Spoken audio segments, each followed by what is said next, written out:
ఇప్పుడే జీ5 app download చేయండి. చూడండి మీ ఫేవరెట్ టీవీ షోస్ ఎప్పుడైనా ఎక్కడైనా. నష్టాల్లో ఉన్న ఫ్యాక్టరీ కావాలన్నామా మేము? నిజంగా అప్పుడు మాకు బుద్ధి లేదు.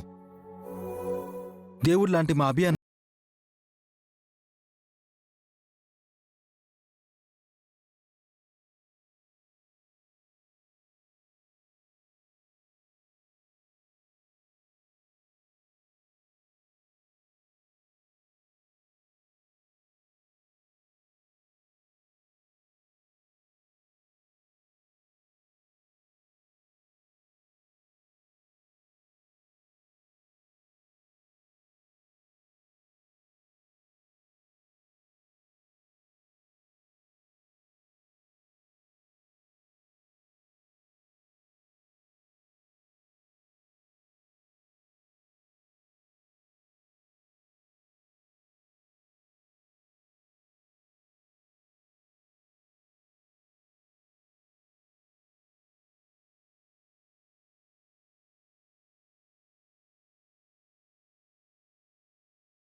కష్టం వచ్చినా నష్టం వచ్చినా అంతా కలిసే ఉంటున్నాం. కష్ట సుఖాల్ని పంచుకుంటున్నాం. ఒకరికొకరం తోడుగా ఉంటున్నాం. ఇలాంటి కుటుంబం మీ కంటికి శనిగ్రహంగా కనిపించిందా? నోటికొచ్చినట్టు మాట్లాడితే నాలుక చీరేస్తాను. మతి తప్పి మాట్లాడితే మర్యాదగా ఉండదు. ఏంటి హారిక వాళ్ళ అమ్మకు సపోర్ట్ గా మాట్లాడేందుకు నన్ను కొట్టి ఇన్ని మాట్లాడుతున్నా? ఆ మాటలు అన్నది మీరైనా ఇంకెవరైనా అన్నా ఇలాగే చేస్తాను. అందరికీ కలిపి చెప్తున్నాను. ఒళ్ళు దగ్గర పెట్టుకొని ఉండండి. లేదంటే ఒంట్లో ప్రాణం ఉండదు. జాగ్రత్త. పక్కకి పద మమ్మీ, లేదంటే బస్సు ఒక్క నీటు నన్ను కూడా కొట్టేలా ఉంది. బ్యాంకు వాళ్ళు చెప్ప అప్పు కట్టకపోని అప్పుడు చెప్తాను వీళ్ళ పని. పద.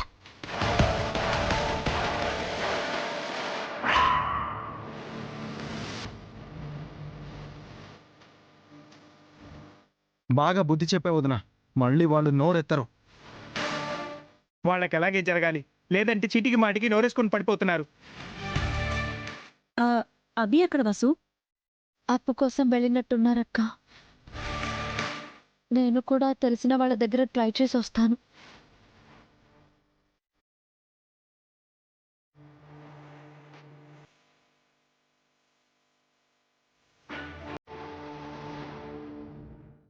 అప్పు కావాలా? ఎంత? 25 లక్షలు కావాలి. షూరిటీగా ఏం తీసుకొచ్చారు? షూరిటీయా? నా దగ్గర ఏం లేదు సార్. ఏ ఆధారం లేకుండా అంత డబ్బు ఎలా ఇస్తామనుకున్నారు అభిరామ్? నేను మీకు బాగా తెలుసు కదా, 2-3 నెలల్లో తిరిగి ఇచ్చేస్తాను. మీరు నాకు తెలుసు కాబట్టి ఒక పూట భోజనం పెడతాను, అంతేగాని షూరిటీ లేకుండా అంత అప్పు ఇవ్వలేము అభిరామ్. సారీ అభిరామ్. అలా అనకండి సార్. మా ఇంటిని వేలం వేస్తున్నారు. వెంటనే డబ్బులు కట్టాలి. చూడమ్మా, ఎలాంటి షూరిటీ లేకుండా నేను మీకు డబ్బిస్తే నా ఇల్లు కూడా వేలం వేసుకోవాల్సి వస్తుంది. ఖచ్చితంగా మీ డబ్బులు చెల్లిస్తాను సార్. కావాలంటే నోటు రాసిస్తాను. నోటును నమ్మి కూడా నేను అప్పు ఇవ్వలేనమ్మా. డబ్బు విషయంలో నన్ను నేను కూడా నమ్మను.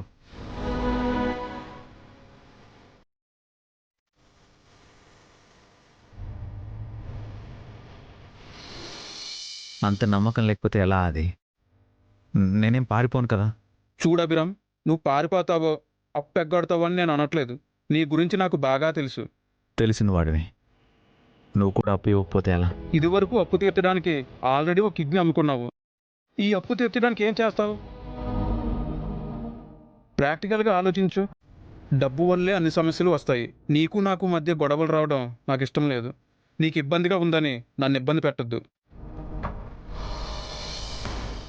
ఇబ్బందిగా ఉంది కాబట్టి అడుగుతున్నాను సార్. మీ డబ్బు ఎక్కడికి పోదు. మాకు ఆ ఇల్లు చాలా ముఖ్యం సార్. కాస్త ఆలోచించండి. అన్నీ ఆలోచించే చెప్తున్నానమ్మా. నీకు ఆ డబ్బు ఇవ్వలేను. ఇచ్చి నేను ఇబ్బంది పడలేను. సారీ.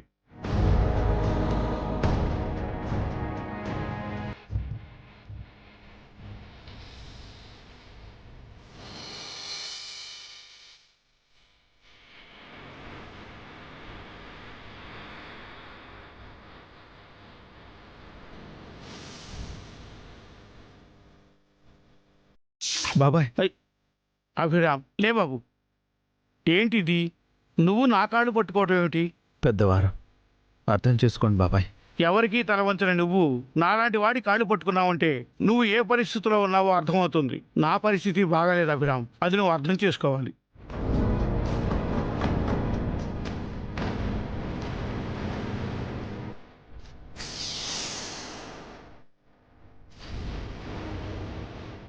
ఇల్లు కాపాడుకోవాలంటే సుమిత్ర మేడం గారిని అప్పు అడగక తప్పదు.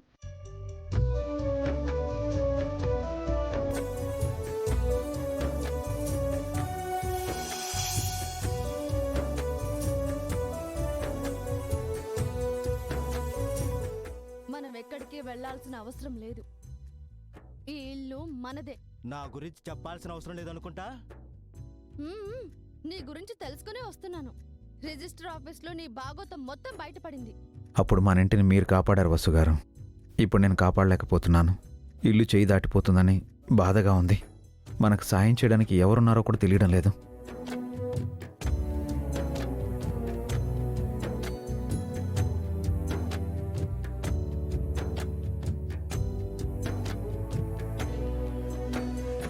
నమస్తే మేడం. సుమిత్ర మేడం గారు ఇంట్లో ఉన్నారా? కలవాలి. మేడం గారు లేరు మేడం. రాత్రే మేడం గారు వైష్ణవి అమ్మ, ఆనంద్ బాబు దైవ దర్శనానికి తిరుమల వెళ్ళారు. తిరుమల వెళ్ళారా? ఎప్పుడు వెళ్ళారు? ఎప్పుడు వస్తారు? తెలియదు మేడం. దేవుడా, ఆఖరి దారి అనుకున్న సుమిత్ర మేడం కూడా ఇప్పుడు అందుబాటులో లేరే. ఏం చేయాలి? మేడం గారితో పనుంటే ఫోన్ చేయండి మేడం.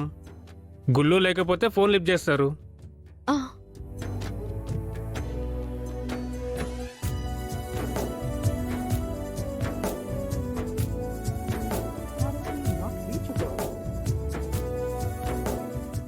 మేడం గారి ఫోన్ కూడా అందుబాటులో లేదు.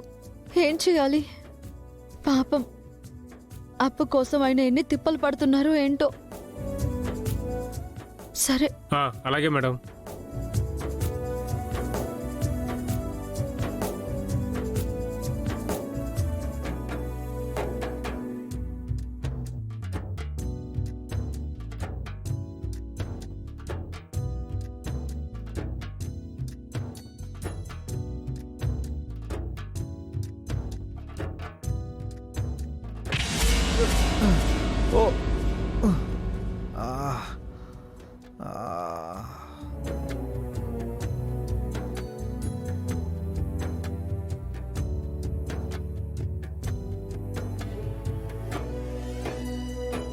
జీ5 యాప్ డౌన్లోడ్ చేసి అన్ని ఎపిసోడ్స్ పూర్తి ఉచితంగా చూడండి.